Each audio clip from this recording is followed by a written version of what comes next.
What defines a star and what defines a motorcycle which has a star affixed to it? Well, if you are an enthusiastic, passionate follower of the British brand BSA, you know that its story is full of history, heritage, backed up with tons of sporty performance, pedigree, reliability, which have thrilled so many bikers the world over and also very much in India as well. Hi, I'm Adil Jal Darukhanawala, and we get all guns blazing to kick off this series which looks at BSA and its various stars which have spanned and given so much delight to people all over the world. And here's what we were going to show you.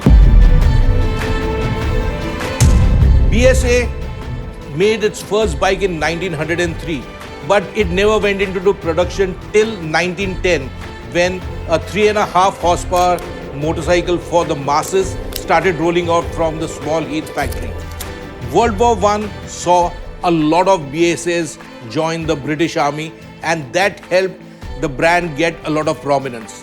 In the 1920s, its 493cc side valve M24 engine became very famous with a lot of people across the globe. BSA saw an opportunity to make a slightly high performance version of this motorcycle, and they affixed a small red star on the crankcase. That's when the Star series began.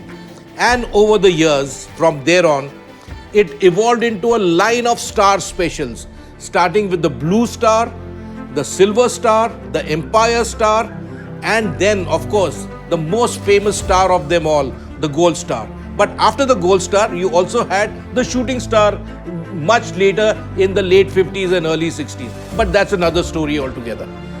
BSA were never into top flight motorcycle racing on the track. They were very successful in the international 6 days trials, but the sales staffers always thought there was something lacking in their armory. They wanted to excel on the racetrack, and they wanted to do it on the Brooklyn's Speedball. And the British Motorcycle Racing Club used to award a very prestigious Gold Star badge to anyone who raced at Brooklands and did a lap of the circuit at 100 miles per hour or above. The sales staffers thought this was too good an opportunity to get BSA going on the track, and they devised a special model of the M23 Empire Star. So what did they do on the M23? They gave it really high compression pistons. They made it sip alcohol fuel. They had a racing magneto, and they had the Brooklands fish tail exhaust system. In June 1937, Wal Handley was given the bike, and he was entered for a 3-lap race at Brooklands. It was a handicap race. He started behind some of the other slower runners, and in that race he was passing, overtaking other riders who had started before him with gay abandon. And even then he went on to win the 3-lap race at an average speed, mind you, average speed of 102 miles per hour plus. So he got a Gold Star for that. But he also set the fastest lap of the race there at 107 miles per hour plus, getting himself a second Gold Star.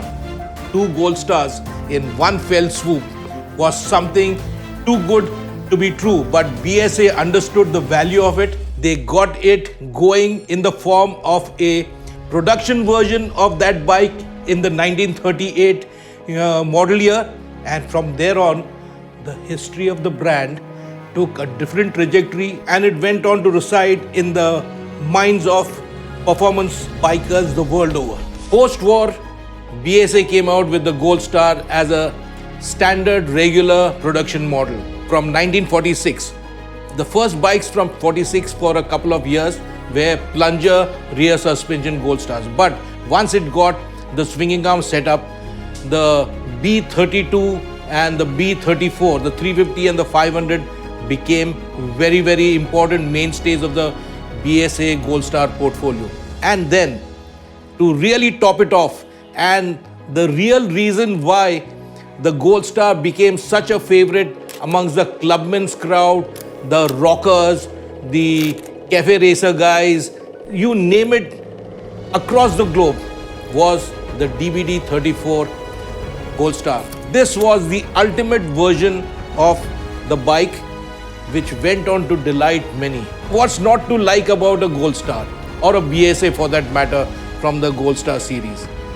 You rode from your house to the racetrack, removed the headlamp or taped it up, put on a competition number, a fry screen, rear sets, raced, probably won, got out of the bike from the paddock, reverted it back to road trim and you rode back home. That was the beauty of these bikes. Something which is lost to us in this day and age.